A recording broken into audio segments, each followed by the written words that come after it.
Welcome, everybody, to what is technically the second session of Out of the Panel Music, but our first discussion of actual music. I'm joined tonight by Joseph and virtual Gregory. And by virtual, I mean not how we are virtual, but pre-recorded Gregory. I'm interested in a couple of things. One, this being a new format, I'm interested in how it's going to flow in general. And obviously, without Gregory being available to do it live, I'm very interested in how that will go.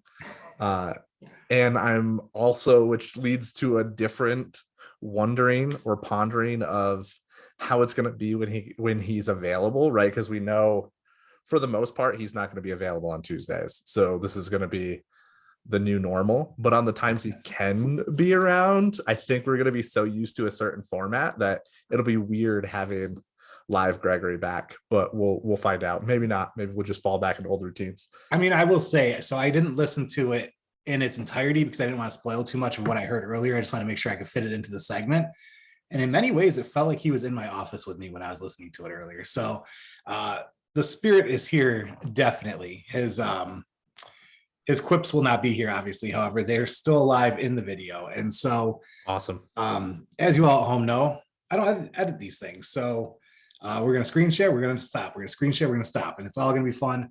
And to be quite honest, folks, you showed a lot of love for this process, not necessarily the albums. I know the matchups were all randomized. They weren't prioritized or anything. They were just randomized, and Bell and Sebastian got a week one bye, stunned us all.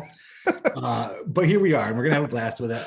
I mean, we got to, I know, Joe, for you, many of these albums that we're going to hear weren't necessarily in your wheelhouse until later down the road. No, I think there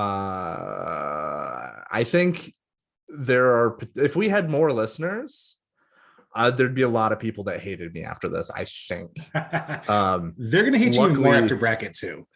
I was gonna say, luckily we've only got about 30 listens, so like there's only a small pool of people who can hate me after this. I guarantee after bracket 2 we will lose everybody, but that's what we're going with in this bunch. So with that said, Greg did give us a little bit of an intro to his thoughts and his process, and then I know he had a question for us. So cool. We are gonna jump right in there. Greg, welcome. Thank you for joining us. All right, Gregory here, joining Dan and Joe. I'm pre-recorded. I'm sure they got to do a little bit. Our schedules didn't work out this week, and I wanted to be at least part of the conversation. Obviously, I'm not responding to them since I'm recording before the two of them. But hopefully, they'll be able to respond to me a little bit here. We'll see how this works. We're just giving a test run. So leave some comments so we know where we're going to improve on this. What you guys thought of this idea? Because we might hate to have to do this again. Anyway, even though it is out of the panel music show, I think we're calling it. Just out of the panel music. Well, as I am in multiple boxes here. So let's talk about some albums here. So Dan and Joe, before I have some facts about the different matchups, but we'll get to those first. But I wanted to ask you guys, what was the most surprisingly enjoyable listen for you in these 6 albums for these 3 matchups? And what was the most difficult album for you guys to get into? I'm really curious. I won't be able to respond to yours, but yeah, let's hear it, guys. Joe, what are your thoughts on that? What was the most surprising listen for you? The most surprising listen for a positive reason in this group was Violator, Depeche Mode. I'll get into more detail. I want to save that for when we actually talk about the album. But I was very, very surprised and happy about that. And I think my most surprising listen in a bad way, or like the hardest thing to get through, was the Tupac album. Wow. We're going to talk about that a lot. I have a lot of negative things to say about it. I think that album is absolute shit.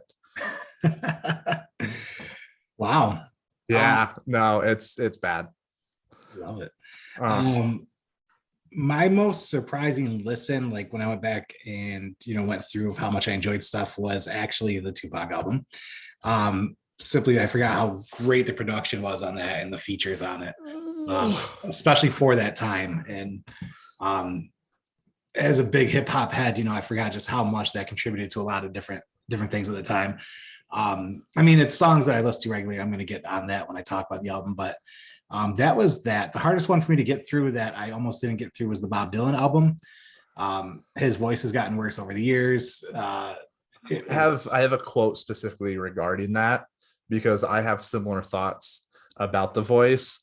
And the more I dug into it, I think that might not have been Bob Dylan's fault. And I don't think it's just because his voice has gotten worse. So we'll get into that. I literally pulled some quotes from some people who reviewed it at the time that it came out because I have similar thoughts. So I'm very excited about that. So I've unfortunately seen him live 3 times, and okay, it's been dreadful. But I love his early 60s stuff and 70s stuff. And so every time I hear him, I'm hoping like I'll get a grain of that. His guitar playing is quite lazy. I barely made it through the album, to be quite honest. So those were my takeaways. I know Greg has his to share with us, actually. Interesting that we're on very opposite ends of the spectrum for my guy Pac there.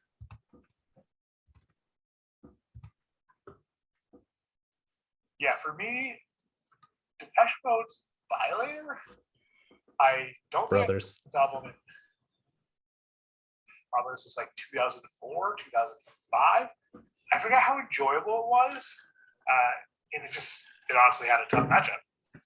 The hardest album for me to get through was Sublime, which is kind of crazy because it starts out kind of like a greatest hits album. I think 4 of the first 5 or 6 songs are the 4 singles off that album, and they were everywhere. They're still everywhere. There's still songs I really enjoy, but there's just too much, and it all just started to blend it more together. Although that was kind of the theme of these 6 albums, I think, overall. But yeah, I don't know what matchup you guys are going to go first, so I will probably start with that Sublime Tupac matchup. I think that was the top one in the little bracket we had. So this album was an interesting one. Like, I know we had a randomizer, but I mean, 2 very California sounds coming from 2 different California artists. I mean, I know Tupac was born in New York, I believe, and most of the Sublime album was actually recorded in Texas in Willie Nelson's studio. So, although very California-defined albums, they do have connections outside of California as well. Sublime album, some facts about that real quick, guys. It's the 3rd final album of this iteration of Sublime. I know they've got Sublime World now. Bradley Newell was actually found dead of an overdose 2 months before the album. He'd actually been relieved of recording the album, so he wasn't even there to finish the album. Peaked at number 13 on the Billboard Hot 200 and spent 179 weeks there, which is a pretty good showing. 4 singles, I think they all charted. And of course, it's hard to define the genre that is Sublime. But ska, punk, and reggae rock are the 2 most notable ones. But I mean, ska, punk, reggae, hip hop, dub are all influences on these albums, and you can definitely hear them. And then the Tupac, widely considered the first double-length album for hip hop, although there is some dispute that Fresh Prince DJ Jazzy Jeff did it first. But screw those guys. Let's go to Tupac. Debuted at number 1 on the Billboard Hot 200 in the R&B hip hop charts, the same charts at the time. And it won awards at the Soul Train and AMA, which is the American Music Awards.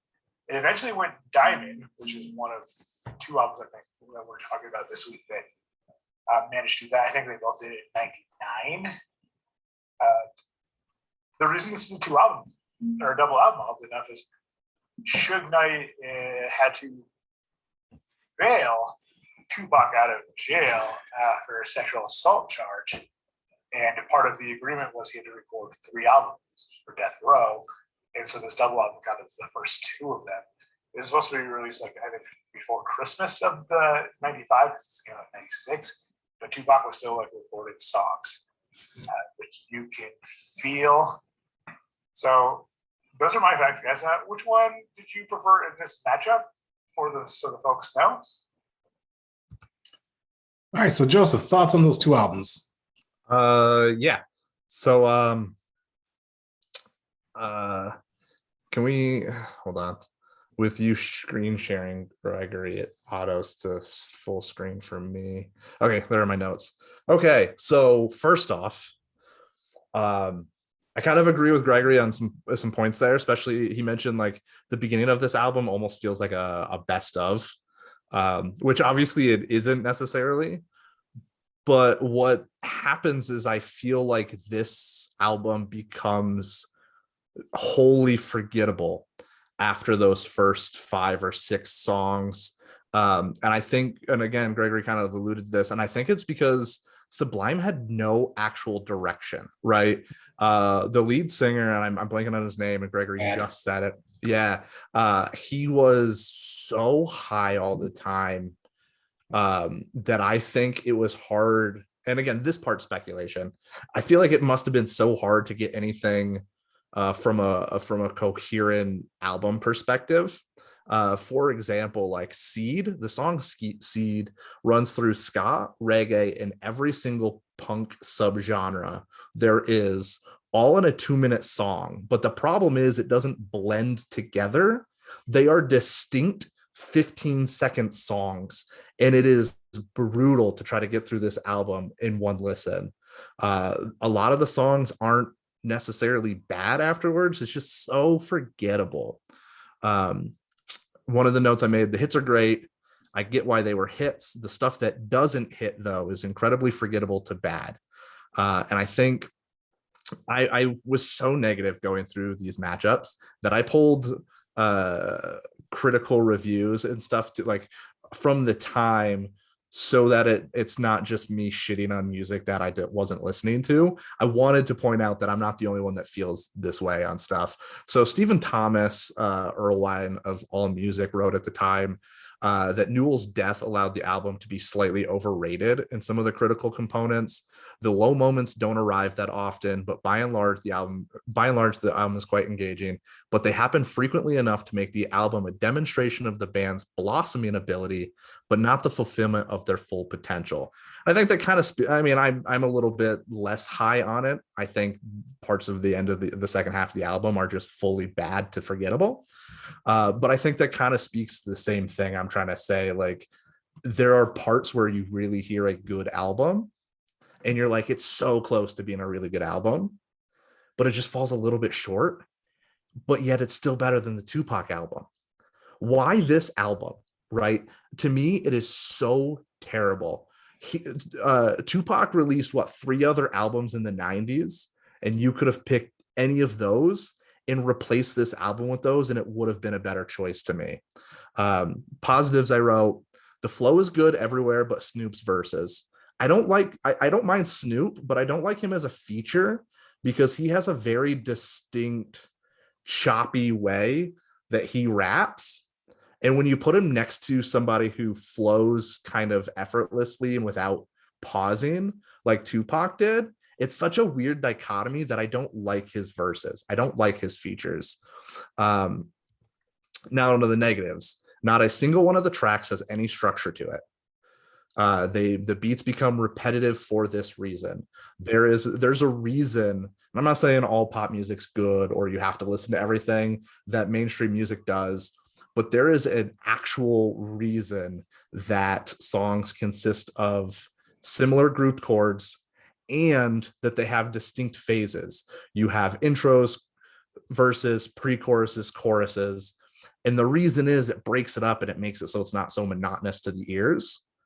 Not a single one of these tracks, except California Love, has any structure to it whatsoever. It's the same beats over and over and over again for 5 minutes with somebody rapping over it. And I can't do it. It is torture to listen to this. And this is the part that I find mind-blowing.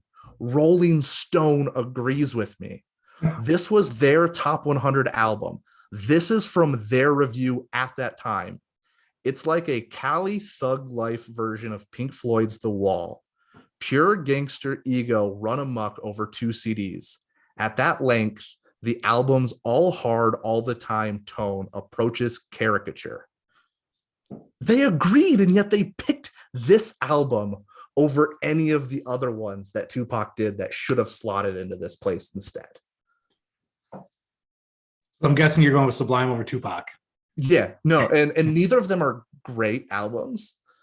In fact, neither of them are good albums, but Sublime comes closer to good to me. The interesting thing, when you think about like what your take on the Tupac album with the repetitive beats and all that stuff, I mean, that was quintessential 90s hip hop at the time, where it's just a bunch of features and everybody on it. And that's what, myself and like JJ, that's what we grew to love with hip hop. Like that's one of the things that drew me in, was that sort of component. So I get listening to it now where you've had like the production value and, the 50s and the Ja Rules bringing in like the hooks and all that stuff. But before that, I mean, when Rolling Stones talk about this album at the time, there's really only 8 years to match it against other stuff, and nothing had the features and the giant crowd volume on these tracks. So in a lot of ways, it was very different, which I definitely enjoyed, but it also blended the R&B with the rap. They brought in Drew Hill and things like that. And so that was also very different at the time. So I appreciated that. The approach I took with these albums was actually track by track in a lot of ways. And so it's tough for me with the Sublime album. And I'll say that because I prefer both Robin the Hood and 40 Ounces to Freedom over this album. 40 Ounces is my favorite Sublime album. I'm a huge Sublime fan.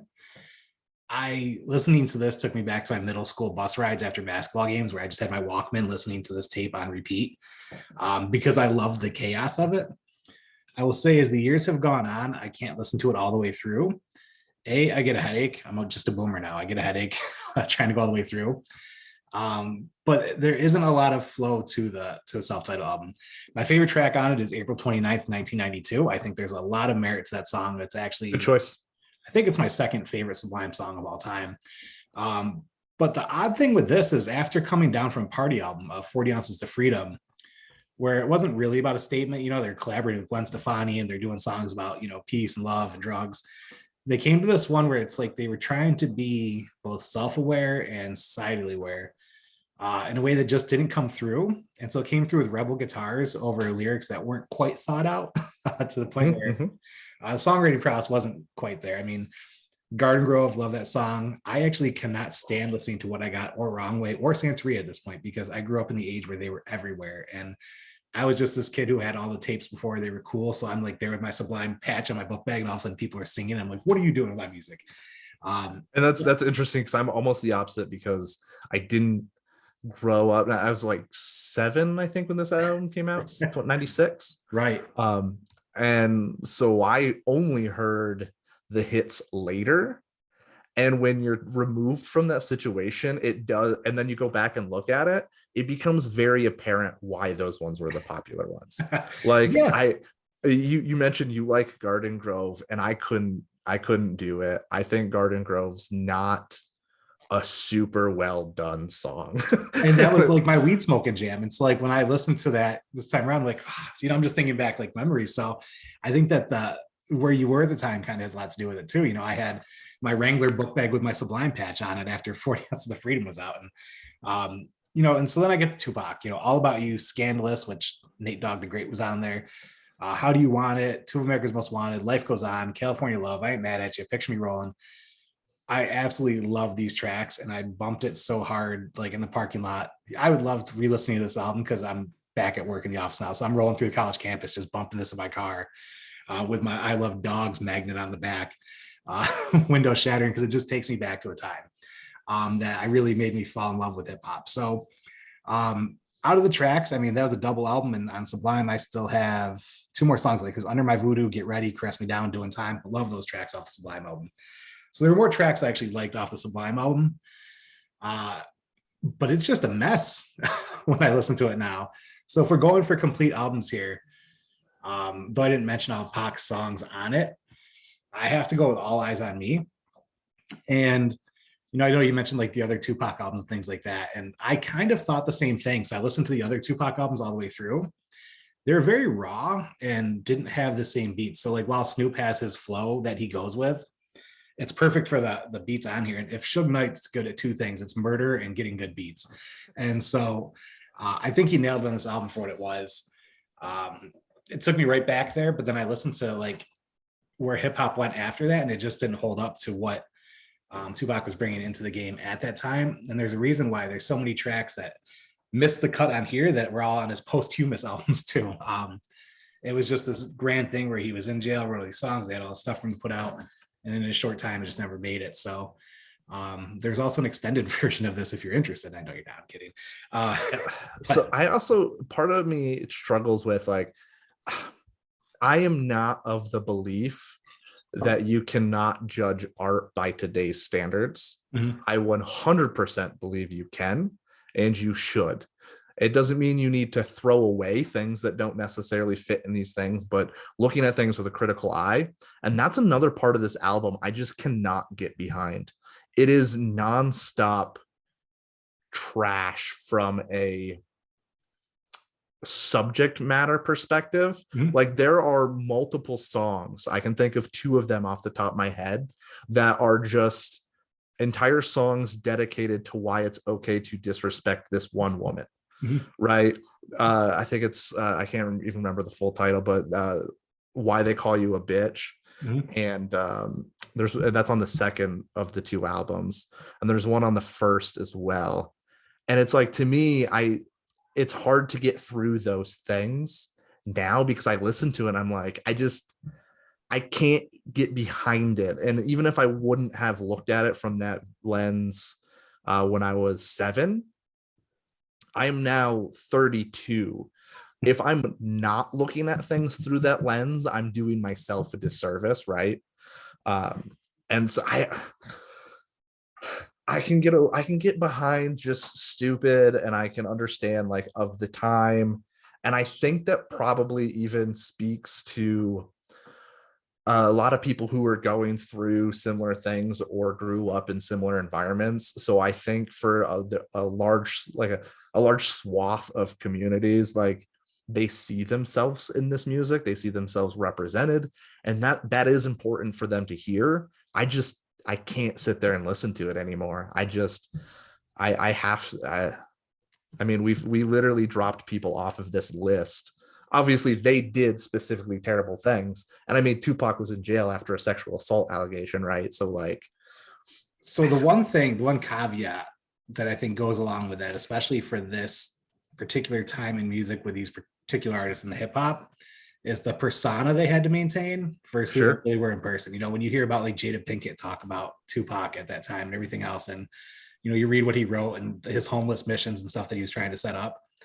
There was him, the actor, and he loved acting, which is why we saw a bunch of movies too. And this person, and there was him. And granted, I wasn't there when shit went down. He may have done what he was accused of then too. Like I don't know any of that. right. But there were, and this has always been well published, there were 2 different Tupacs. There's the one who get money, I'm going to steal your girl, I'm going to shoot you up. And then there was the Tupac whose heart was as big as the world, who wanted to help kids get off the street and pregnant teenagers find safety, And so I will say this is not his tenderest album. It doesn't have tracks like Brenda's Got a Baby and Dear Mama and stuff like that on it. So I totally get that. This was his make bank, change the world kind of album.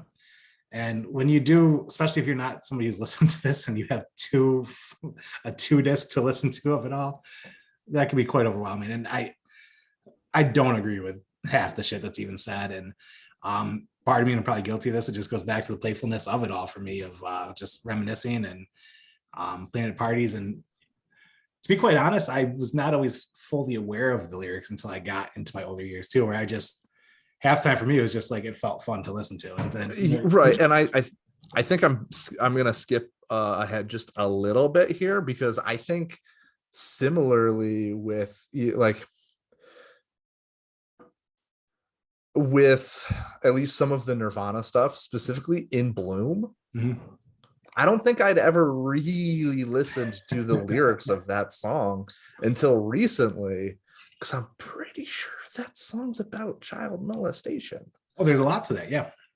Which is why it's really chilling to hear all that unplugged album when we get there. But right, and again, it's not him right singing about doing it or justifying it, right? But it's like that song is so much more upbeat than if you hear and it's not even upbeat, but like the pacing to it is so much different than the subject matter. Yeah. And again, I never really picked up on that until again I was starting to listen to music with more of a critical ear of what's actually happening and what's actually going on in the lyrics. Yeah, no, definitely. So this round you went with Sublime.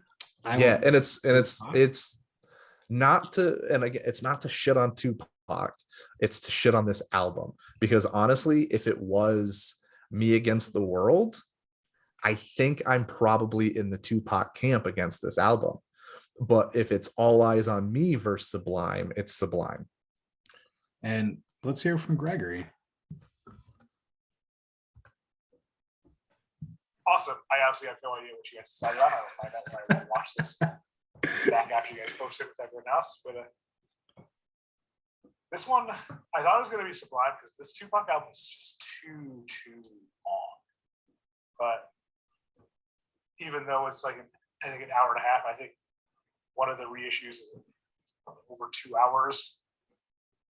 But the Sublime just wore me down. Turns out I like Sublime as a singles, like put Sublime on a playlist with other artists. I'm gonna love it. I cannot just consistently listen to Sublime. And the Tupac album definitely did drag, especially the second half. I think there was a perfect like West Coast California hip hop funk album in here, but it was watered down by a mediocre West Coast album as well in there. So this could have been shorter, but it is what it is.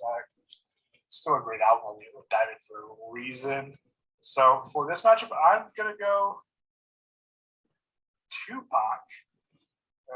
So yeah.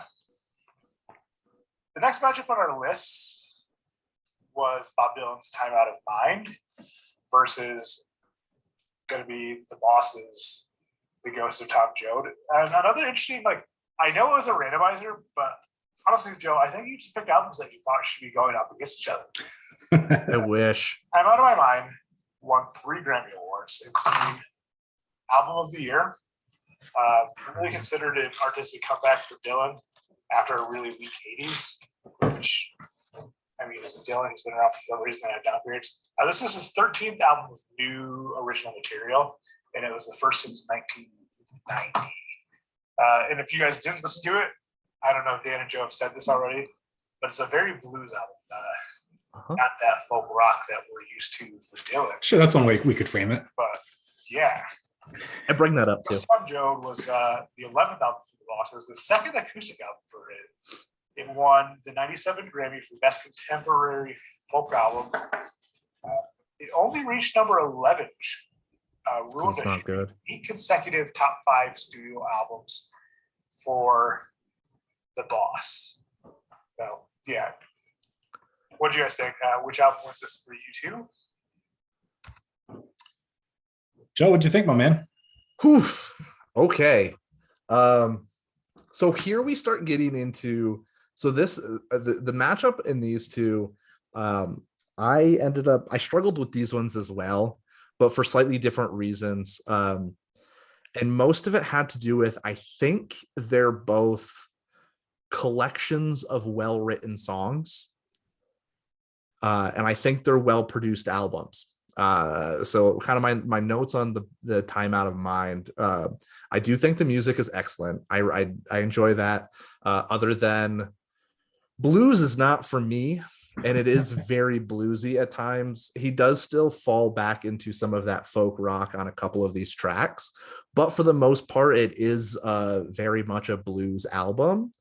And that's not really for me. So I tried to sit and actually think about it a little bit more critically. And I actually do think the music's well written. And Elvis Costello was quoted of saying he thinks it's the best record Bob Dylan ever made. But for me, his voice on this album just gets so grating. For me, my first listen through this, my first thought was he reminds me of Kermit if he smoked 2 packs of cigarettes for 30 years.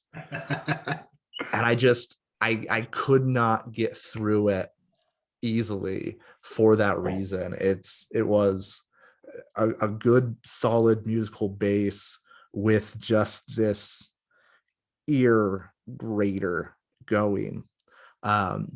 And there's a lot of speculation at the time.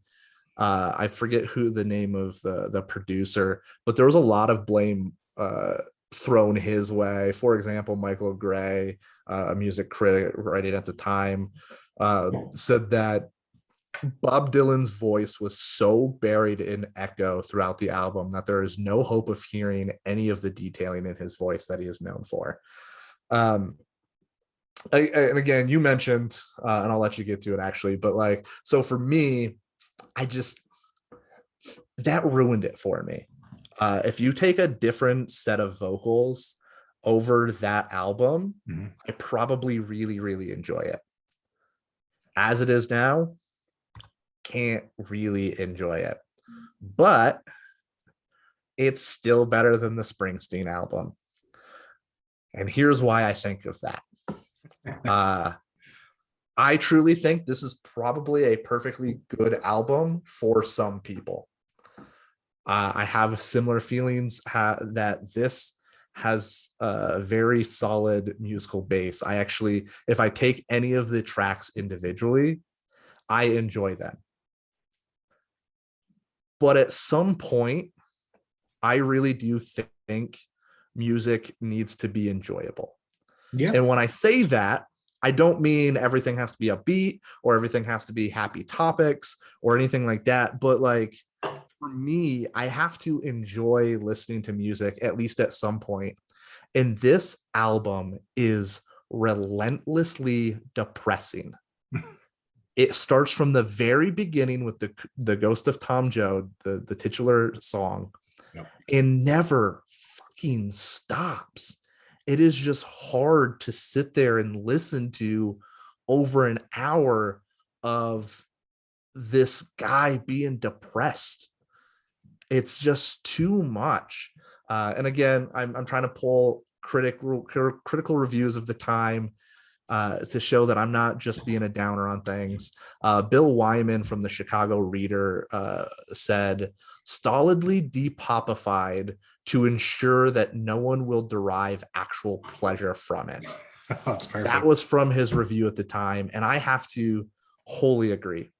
I could probably take any of these tracks and like Gregory mentioned about Sublime, except I think it probably about any of these. Wouldn't care. You put them in a row and I can't. So on this one, Bob Dylan. So kind of. My review is maybe 20 words. Bob Dylan, Time Out of Mind. Couldn't listen to a single song all the way through and smile. Versus Bruce Springsteen, The Ghost of Tom Joad. Not a single song was enjoyed, but it led to me listening to Rage's Ghost of Tom Joad. Therefore, Bruce Springsteen wins. And that's my take on 2 albums. I grew up a huge Bob Dylan fan. Love his songwriting. As the years went on, man, he went downhill and just. I even saw him in concert multiple times way after that, and that voice just, oh God, not even nostalgia can save it for me. And to be quite honest, the album sounds like a mess.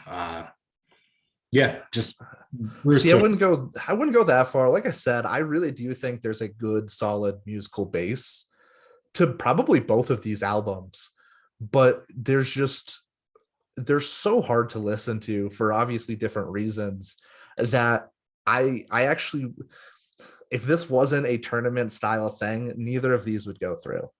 Yeah, neither one of these would have made my list. But thanks, Rolling Stone. These were those they put on there because they felt like they needed to. So when we get over to Gregory now, let's see what he has to say for us. For me, I'm going Dylan. Mostly because of Dylan, but also I had more fun with Same it. reason he's on They're there. both very similar albums, being the fact that Springsteen is also often compared to Dylan, and kind of like the next generation's Bob Dylan. But the Ghost of Tom Joad just also drags on. It's another one of those albums that drags on. Dylan's mumbling. He's not letting the lyrics like take over. And for being a guy who's a lyricist, he should want to do this. I do want to give respect, since Dylan at the time was the only artist writing about the war on the working class or middle class as is starting to become known about them, which is kind of fitting, and the reason probably why he named it The Ghost of Tom Joad.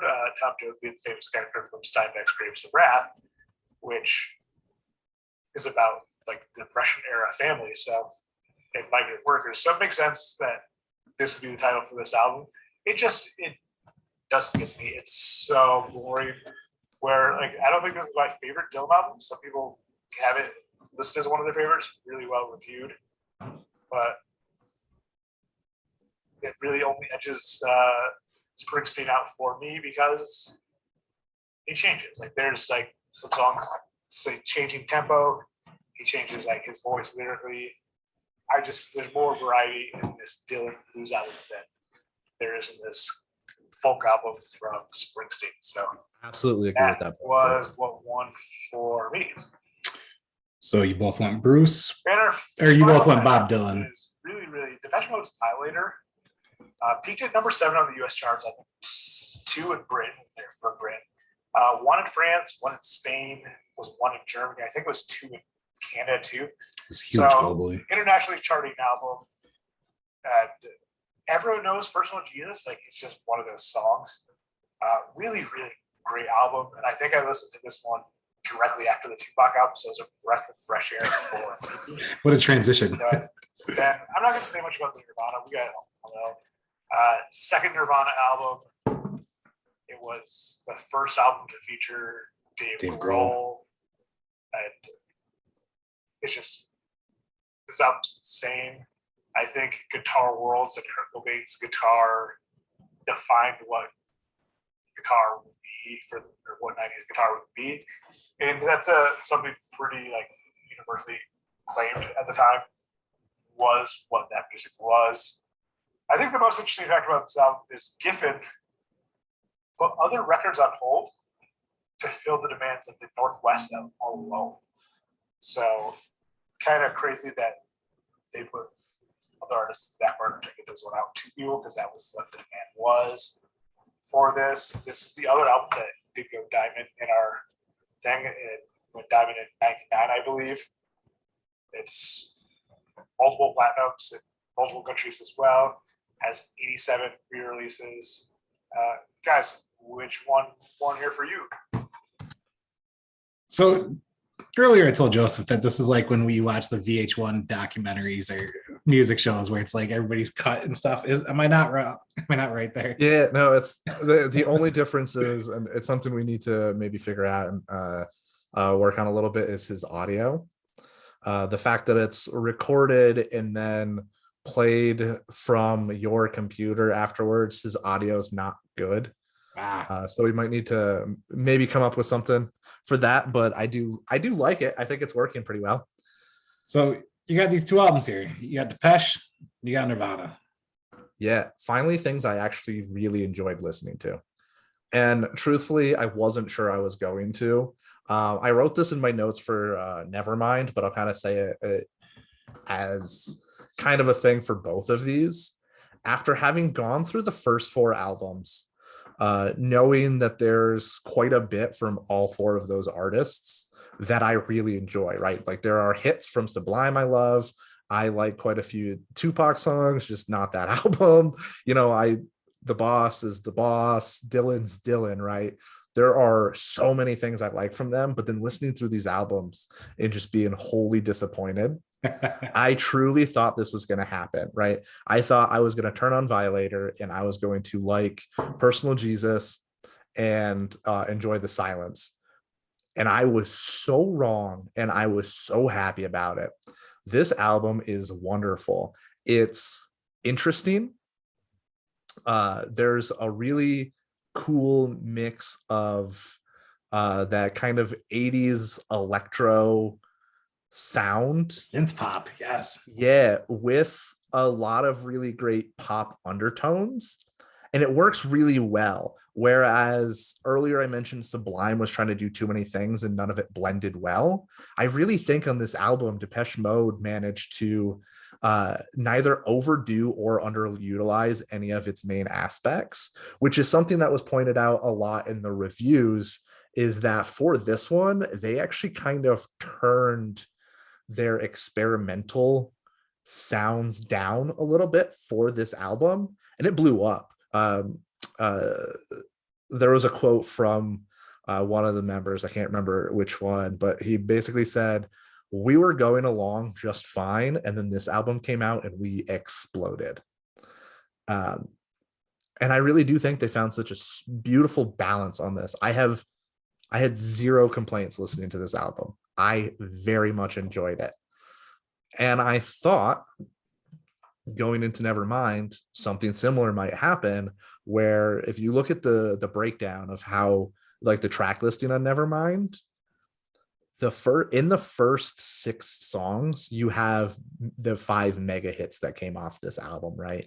You've got Smells Like Teen Spirit, Come As You Are, In Bloom, Lithium, and Polly, all in those top 6. And the only other one is Breed, which got a little bit of play, but it was called Breed. So like, there was always going to be some issues with that being too widespread. But for being known as such a great album, it even outdid my expectations. And I pulled a couple of reviews, and I even pulled a negative one so that it didn't seem like I was just piling on all the happiness. Nevermind is more sophisticated and carefully produced than anything peer bands like Dinosaur Jr. and Mudhoney have offered yet. Man, I forgot to write down who said that one. I feel like an asshole. I do a pretty good job of crediting people when I quote them. Damn it. Steve Morse of the Boston Globe. Most of Nevermind is packed with generic pop punk that had been done by countless acts from Iggy Pop to the Red Hot Chili Peppers. The band has little to nothing to say, settling for moronic ramblings by singer-lyricist Cobain. I left that one in there to show that it wasn't universally loved. There are people who disagree, but I also think Steve Morse must be an idiot, because there's so much said in this album. Right, like it starts with a song that is kind of widely considered to be like the song of a generation of forgotten teens. You know, like the video itself is shot in a gym to kind of show the expression of like, you don't have to be this cookie cutter person, you can be your own people or whatever. And I kind of went on to write a little bit more of like, it's good, but it's also important. I recognize that they were not the first to do this. I mean, Steve Morse mentions other bands that were doing similar music. And this wasn't even the first Nirvana album. It wasn't these guys' first bands. Kurt and Chris were both in Fecal Matter, I believe, before this one. And Grohl had been touring internationally with Scream before he was ever in this band. But I think where they were important was they bridged the gap between this feeling of this need to be different pop grunge scene with some mainstream things, to maybe the detriment of Kurt Cobain, right? Like that bridging of the gap that quickly really exacerbated his already present issues. And one last quote from reviewers, Karen Schomer of the New York Times: "What's unusual about Nirvana's Nevermind is that it caters to neither a mainstream audience nor the indie rock fans who supported the group's debut album." And I actually agree with that, and that's why I saved it for last. And basically, to sum it up, I'm really disappointed that one of these two albums is going to be knocked out of the competition in this round, when we have two matchups where a mediocre to bad album is going to make it through instead. Who made this fucking bracket? Who came up with the idea to randomize this shit? Who did that? I'm very actually disappointed. These albums should be meeting in like a quarterfinal or a semifinal, truly. So, and again, I think it's from where and when we were when this stuff came out. When I turned on Nevermind, I was like, oh, fuck, here it is again. Here it is again. With these songs, because I've heard them my entire life. Like that huge music head since I could press play on something. And so for me, I hear these songs, and much like when I hear Santeria, Wrongly, all that shit, I'm like, here we are again, you know? Whereas, and I'm not shitting on Nirvana, great band, they did a lot. But when I listen to Violator from Depeche Mode, I mean, 80s synth pop is next to hip hop. Like that's my bread and butter. And so of the 9 tracks on that album, I do not skip a single one. I listen to them all. I've listened to the album regularly. So for me to do that one, it wasn't a chore. It's like, oh, I listened to that last week when cleaning the house. So for me, that's just like a staple on my listening. With Nirvana, interestingly enough, my favorite track on that album has always been Something in the Way. Yeah. Kurt's voice, and I don't know if it's because I'm old and my hearing has changed, but just is so grating to me. Like not in an enjoyable like way of, you know, it's supposed to be for grunge. It's just like, stop. At this point when I listen to this stuff, and again, I was the kid with the Jenkos and the Nirvana shirt, the chains and all that stuff, you know, like that was me. At one point, I don't know if it's just not my style anymore, if I literally just heard this stuff way too much to enjoy it. At this point, and I know I sound snobbish because I was, you know, alive for one of the best musical revolutions we've had in many, many years, and we were gifted this music, and it's not bad. But coincidentally, after I listened to this, the Unplugged album came up, just started playing right after that ended, and that's where I was like, "This is the Nirvana I love." Because Thoughts on that too, because I think we're getting to that one in the next set of matchups. I have some feelings about that. But that's the sound I gravitate more towards now, because I haven't heard that nearly as many million times I've heard this other stuff. So see, I actually feel the opposite. Specifically, like especially the version of Come As You Are off the Unplugged. I think I've heard that probably 3 times as often as the studio version. Well, that and Polly wouldn't be surprising, because that's kind of what put those songs on the map. True. That Unplugged. But I don't know, you know, we talked about the chaos of the Sublime album. This album, you know, I know that the review said of how well orchestrated it was, but I think it's a giant mess, to be quite honest. I didn't. Yeah, it's funny. I didn't come away with that impression at all. It doesn't mean I don't. Yeah, go ahead. It doesn't mean I don't respect it for what it is, and I mean, they were, for all intents and purposes, a mess. That's what the band was. That's what the music was. So. Oh yeah. So I just finished listening. They understood the sound. What's that? Oh yeah, I just finished listening to Storyteller recently. Yeah, the Dave Grohl autobiography, and he talks quite a bit about the chaos and the uneasiness and the tension of recording as Nirvana, and it's really interesting because I do think you can hear a lot of that in the lyrics, but I didn't necessarily feel that in the way the album was produced, and I actually thought it flowed pretty well together, and I think the songs are different enough that it mixes it up so it doesn't sound like you're being hit with the same thing over and over again without feeling out of place. Whereas, like, again, not to continue to on Sublime or anything, but like some of those songs actually do feel like it's such a jump that you're like, did I start listening to a different band, a different album? And you know, I've always gone down and I've been criticized. I think Bleach is a much better album than Nevermind. I really do, especially from a Nirvana standpoint. And so when I have those two sounds to compete, and obviously they're not competing against each other, this isn't my favorite Nirvana album, to be honest. And it's one of those where if I'm at a gathering and those songs play, I just either wait till it can get skipped or I go outside or something. I'm just so overhearing those songs. And kudos to them. They were the band that didn't want to be known for anything, who were known for these songs for the rest of eternity. So props, I get it. I know I'll get a lot of hate for it, and it's not that I don't think it was good or anything like that. I grew up in that sweet spot where that's all I heard, and continue to do it and continue to do it. So you're going Violator over Nevermind. I am. This one's actually real close, and like I said, I'm annoyed that one of these does not get to advance. when two of the other four do get to advance, and that's just up.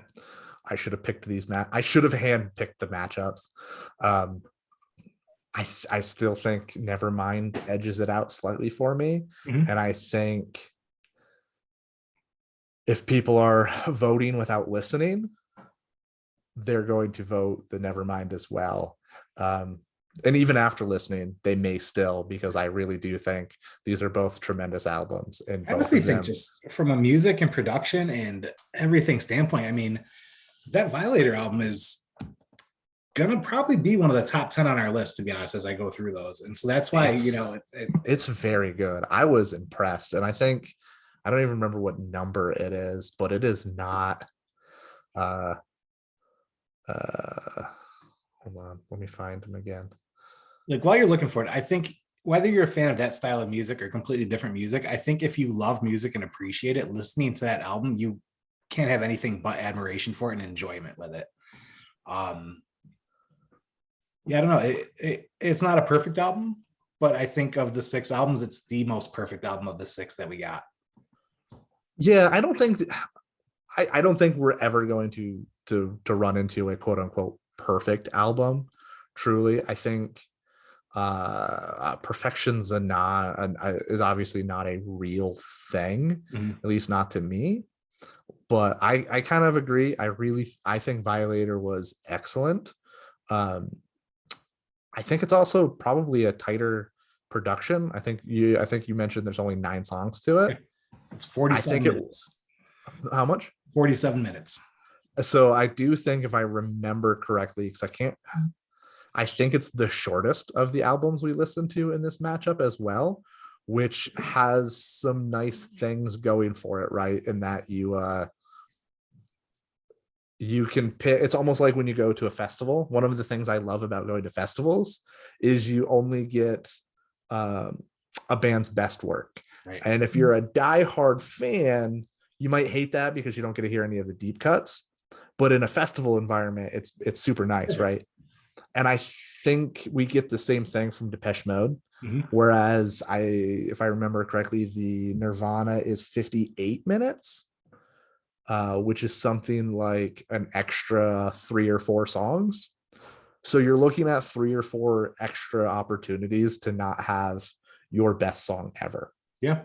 No, and there's something to be said about that, right?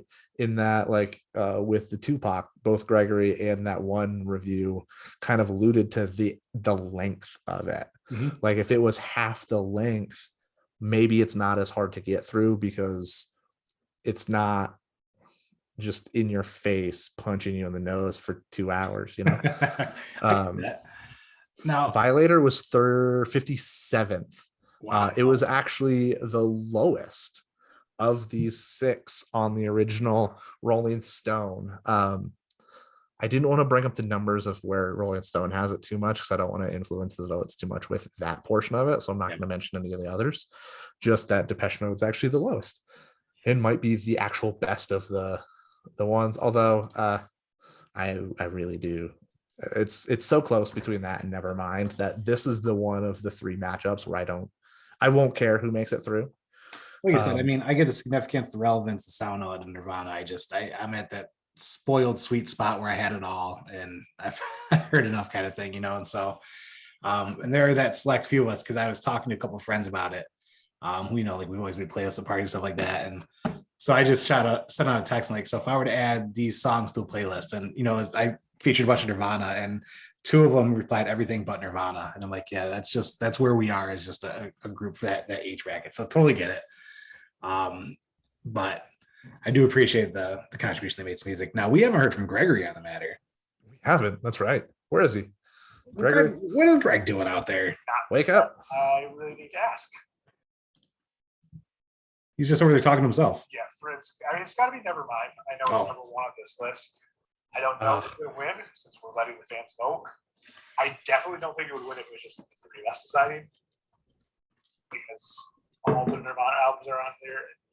This one's not my favorite Nirvana album, but the impact is insane. I know there are some other Seattle bands like Alice in Chains had already hit the charts before Nirvana came out, but this is the one that helped blow up that Seattle sound, which became to be known as grunge, but grunge, like all forms of rock, is a very, very large area. Sucks for Depeche Mode though, because Violator, if it was up against any other of the albums in this, would have moved on for me. So we're all agreed there. Fans vote's going to be, but in my opinion, it was the second best album of these six, which really unfortunate for them. I think for me, it's going to be Nirvana, Depeche Mode, Dylan. Then it's going to be Tupac, Sublime, and Springsteen. So that's how the bracket goes out. I mean, we have Bell Sebastian with the bottom of the second round. So freaking Joseph. Yeah. All right. Once again, thank you, Dan and Joe, for playing me on a little screen here. I hope this worked out successfully, or I sound like an idiot since you didn't play me in this screen. But yeah, I'm really excited for these next 6 albums. I'm really excited to see how everyone votes for this. And I hope everyone's listening along, because you are going to come into a new retrospective on these albums than you had when you originally listened to them, or if you don't listen to the singles and everything. Like I said, just knowing all the singles I loved from Sublime on that, I thought it was a shoe-in to be Tupac. Even though I don't particularly care for this Tupac album, it made it through. I'm excited to see where this goes. And once again, give me some feedback on this. Let us know what I can do to improve my being a little pre-recorded box for the next time. Get a better mic. Yeah. Also, I'll give my shout out because I know Dan's going to ask Joe at the end. There's a lot of talk about banned books recently. So you can go to, I think it's bannedbooks.org, and that's the site for Banned Books Week, and it'll have like a list of different banned books and everything. In ALA, I think it's .org, but it's the American Library Association. Mm-hmm. They have lists of banned and challenged books as well. They're big runs of Banned Book Week as well. So read a banned book. They're important. There's a reason these books are being banned, and it's not because they're bad books. I mean, some of them might be bad, but they shouldn't be banned because they're not great pieces of literature. A lot of these banned books are banned because they're the stories of minorities and people being repressed, and for some reason we want to ignore our history. So yeah, read a banned book. That is going to be my plug. So thank you guys. Maybe I'll see you live next week. Maybe I'll see you pre-recorded. We'll find out. Thank you. And we'll share the link for the book thing in the comments. Now, a preview of next week, and the way this is going to work, folks, we've covered all these tracks. I'm just going to put the survey out with this so that you have time to vote. I'm going to lock them in Sunday night, actually Monday morning, give you another day. And the new bracket's going to come out Thursday. I'm going to give you a teaser. And Joe, you're killing me with these fucking brackets, man. So we have Liz Phair, Exile in Guyville versus Weezer, Pinkerton. Madonna's Ray of Light versus the Chemical Brothers, Dig Your Own Hole. Nirvana Unplugged versus Raekwon's Only Built for Cuban Links. God damn it, Joe. And so those are matchups coming up. So the way it's going to work, videos posted as usual. And comment all that stuff. I'll tag everybody. There's a lot of involvement in this one, which is great. Survey will be there on Survey Monkey, so don't put your votes in the comments. Put it on the survey, because I'm not able to measure who voted, who didn't. I guess I am if I do a lot of research, but put them in the survey, please. And we're gonna keep the results going. Joe's gonna fill in the bracket as we go, because there wasn't a way to not have it all in there. And what an exciting first round, Joe. Yeah, I enjoyed this. It's a different format than what we were doing, obviously, but I really like Gregory mentioned, like it gives you a different perspective on stuff you already had heard, even if you hadn't heard all of these albums completely through. sitting there and actually listening to the album the way it was recorded, because I do think that's important, right? There's a lot of work that goes into the organization of a lot of these, or at least for a well put together album, there's a lot of work that goes into the sequencing of the songs, the flow of it, the story of it, if there is a connected story. And so taking the time to actually sit there and listen to it, even if 4 of these 6 were a fucking struggle to get through for me, Yeah, it was still interesting to do. And I'm really excited to keep going with it. I'm excited to dive into the next set of matchups. And so shout out to us for doing a cool podcast, I love it. And I already started listening to the Liz Fair earlier. I'll hold my thoughts till next week. I'm just happy to be revisiting some albums. And, to echo what Greg said, read a band book, damn it. Yeah. And join us next time. This feels, the build of this has already been very engaging with folks, reading the posts and all that stuff. And whole new vibe and channeling a generation of music that so many people have cling to. So I'm really excited about this. Joe, thank you once again, my friend. Of course. Thank you. And until we meet again.